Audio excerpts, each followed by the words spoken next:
कहानी की शुरुआत में हमें दो लड़कियों को दिखाया जाता है जिनका नाम हंटर और बेकी था। ये दोनों लड़कियां 2000 फीट ऊंचे एक टावर पर फंसी हुई थी। इनके फोन्स में नेटवर्क भी नहीं था, इसलिए वो दोनों किसी को कॉल करके मदद भी नहीं मांग सकती थी। इससे भी बुरी बात ये थी कि ये टावर एक रेगिस्तान के बीचों बीच था, इसलिए आसपास किसी का उन्हें देख पाना भी मुश्किल था। और तो और अगर इन दोनों में से कोई नींद लेने की कोशिश करती तो गिद्ध इनके पास आकर इनके मांस को खाने लगते। अब ये लड़कियां इस टावर पर कैसे फंसी और क्या ये इस टावर से बच पाई या मारी गई, चलिए देखते हैं हमारी आज की इस कहानी में। तो कहानी की शुरुआत में बेकी अपने हस्बैंड डैन और अपनी सबसे अच्छी दोस्त हंटर के साथ माउंटेन क्लाइंबिंग कर रही थी। तभी डैन को एक छोटी सी केव दिखती है जिसमें वो अपनी ग्रिप बनाने के लिए उसमें हाथ डाल देता है, लेकिन अचानक ही उस केव में से एक पंछी बाहर निकलता है जिसकी वजह से डैन अपना बैलेंस खो देता है और नीचे गिरने लगता है, लेकिन सेफ्टी वायर से बंधा होने की वजह से वो बच जाता है। यहाँ पर डैन माउंटेन को पकड़ने की कोशिश करता है। हंटर और बेकी उसकी मदद करने के लिए उसके पास आ ही रही थी कि तभी डैन की सेफ्टी वायर टूट जाती है और वो नीचे गिरकर मर जाता है।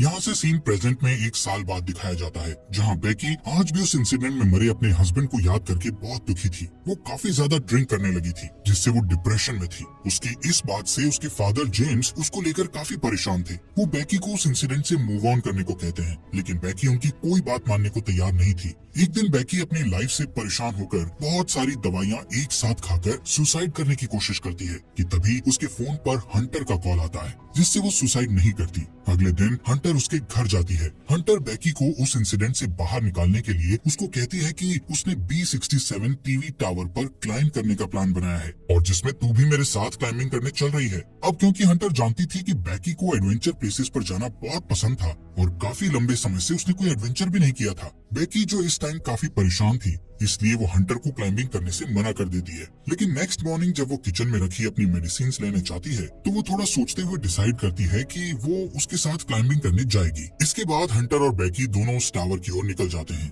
रास्ते में बेकी हंटर के फोन में उसकी कुछ पुरानी फोटोज देखने लगती है। जैसे ही वो स्क्रॉल करते हुए आगे और फोटोज देखती है तो हंटर की एक फोटो में वो नोटिस करती है कि हंटर के कंधे पर एक लड़के का हाथ था। बेकी हंटर से उस लड़के के बारे में पूछती है, लेकिन हंटर उसे कुछ भी बताने से मना कर देती है। तभी यहाँ बेकी के फोन पर उसके फादर का कॉल आता है, लेकिन वो कॉल पिक नहीं करती। काफी देर ड्राइव करने के बाद वो एक होटल में रात गुजारने के लिए रुकते हैं। डिनर करते वक्त बेकी को पता चलता है कि हंटर अब एक YouTube व्लॉगर है और YouTube रेवेन्यू से ही वो अपनी ट्रैवलिंग का खर्च उठाती है। इसी दौरान बेकी की नजर विंडो के बाहर उस टीवी टावर पर पड़ती है जहाँ पर वो दोनों जा रही थी। हंटर बेकी को बताती है कि ये टावर यूनाइटेड स्टेट का चौथा सबसे ऊंचा टावर है। नेक्स्ट मॉर्निंग बेकी और हंटर अपनी कार में बैठकर अपना सफर जारी रखती हैं। यहाँ पर हंटर ड्राइविंग करते करते ही अपने YouTube चैनल के लिए व्लॉग बनाने लगती है, जिसमें वो अपने व्यूअर्स को बताती है कि वो अपनी बेस्ट फ्रेंड के साथ उस टीवी टावर पर चढ़ने वाली है। इसके बाद फाइनली वो दोनों उस टीवी टावर के पास पहुंच जाती हैं, जहां उन्हें गेट पर एक डेंजर साइन के साथ ताला लगा हुआ मिलता है। यहाँ से वो दोनों गाड़ी को छोड़कर पैदल ही आगे जाने लगती हैं।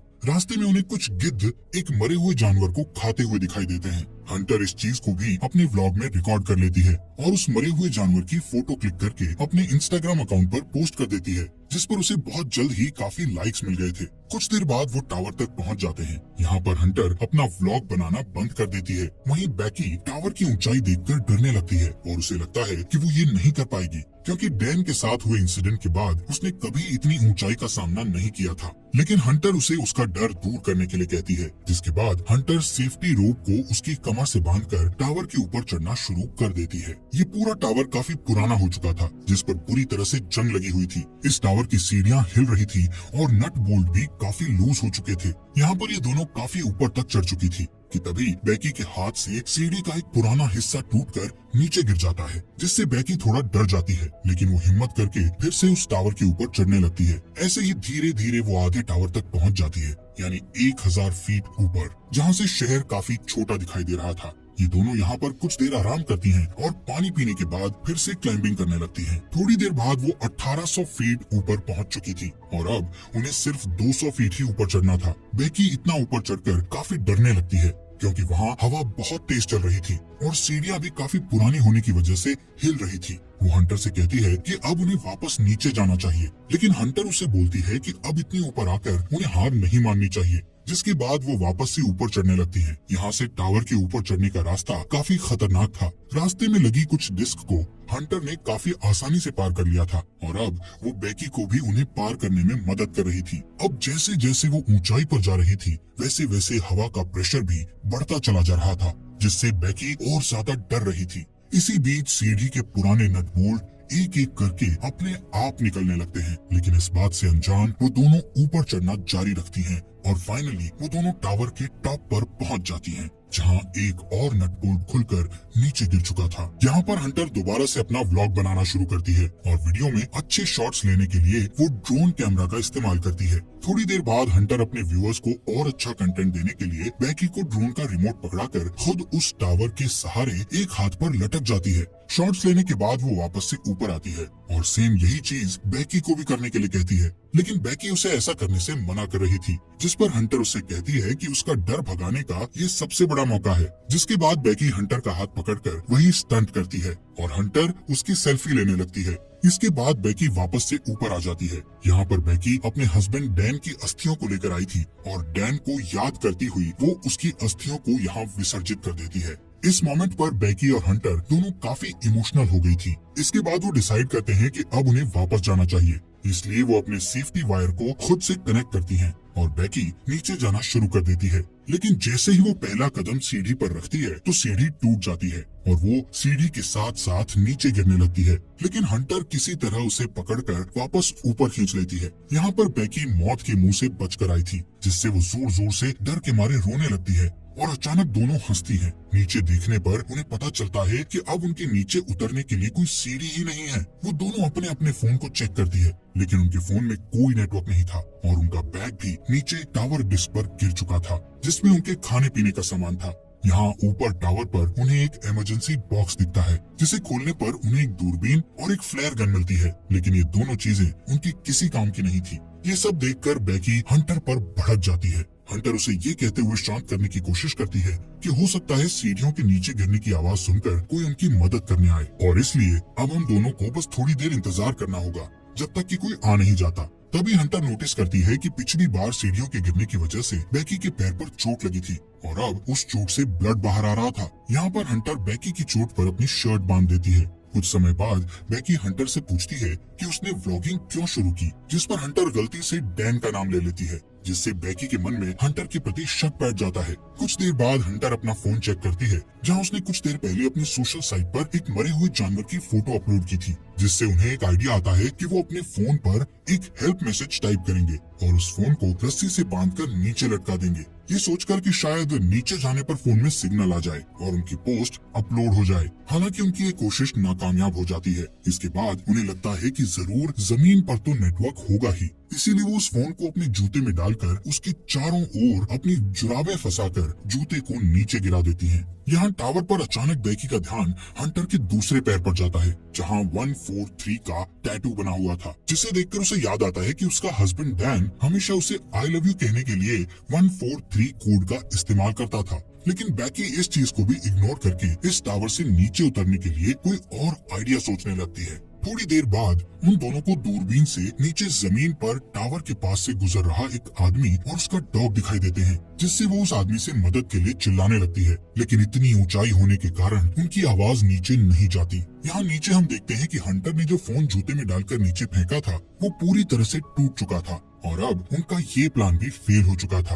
वो आदमी वहाँ से जाने लगता है। ये देखकर बेकी हेल्प के लिए चिल्लाते हुए अपने दोनों जूते उस आदमी पर नीचे फेंक देती है, ताकि उस आदमी का ध्यान ऊपर की ओर उन पर आ जाए। लेकिन वो आदमी ये नोटिस नहीं करता, क्योंकि वो किसी से कॉल पर बात कर रहा था। इसके बाद बेकी वो फ्लेयर गन चलाने लगती है, लेकिन हंटर उसे ये कहते हुए फ्लेयर गन चलाने से मना कर देती है कि अभी दिन का समय है, इसलिए किसी को भी फ्लेयर गन का पता नहीं चलेगा। इसी दौरान वो दो और आदमियों को वहाँ थोड़ी दूर नोटिस करती हैं, जो यहाँ पार्टी करने के लिए आए थे। उन्हें देखकर वो दोनों डिसाइड करती हैं कि थोड़ा अंधेरा होने पर वो इस फ्लेयर गन का इस्तेमाल करेंगी, ताकि वो लोग उन्हें नोटिस कर सकें। कुछ देर बाद रात हो जाती है और बेकी फ्लेयर गन का इस्तेमाल करती है, जिससे वो दो आदमी उन्हें देख लेते हैं। यहाँ पर बेकी और हंटर अपने हाथ हिलाते हुए और जोर जोर से चिल्लाकर उनसे मदद मांगने की कोशिश करती है। इसके बाद वो दोनों दूरबीन से देखते हुए नोटिस करती है कि वो दोनों आदमी हंटर की कार के पास जा रहे थे, जिसे देखकर दोनों खुश हो जाती है। लेकिन उनकी मदद करने के बजाय वो आदमी उनकी कार को चुराकर वहाँ से भाग जाते हैं। ये देखकर वो दोनों काफी दुखी हो गई थी और अब उन्हें जल्दी से कोई नया आइडिया भी समझ नहीं आ रहा था कि अब वो क्या करे। यहाँ पर बेकी हंटर से उसके पैर के टैटू के बारे में पूछ ही लेती है, जहाँ हंटर ये रिवील करती है कि उसका डैन के साथ 6 महीने तक अफेयर रहा था। इसके लिए वो उससे माफी मांगती है कि उसने उसके हस्बैंड के साथ हुकअप करके काफी बड़ी गलती करी। हंटर बताती है कि डैन उसे अच्छा लगता था और वो उससे प्यार भी करती थी, लेकिन डैन बेकी से ज्यादा प्यार करता था, इसलिए उसने जल्दी ही डैन से ब्रेकअप कर लिया था। बेकी ये सुनकर और भी ज्यादा डिसअपॉइंट हो जाती है कि उसकी बेस्ट फ्रेंड और उसका हस्बैंड दोनों ही उसे चीट कर रहे थे। अगली सुबह बेकी फोन चेक करती है,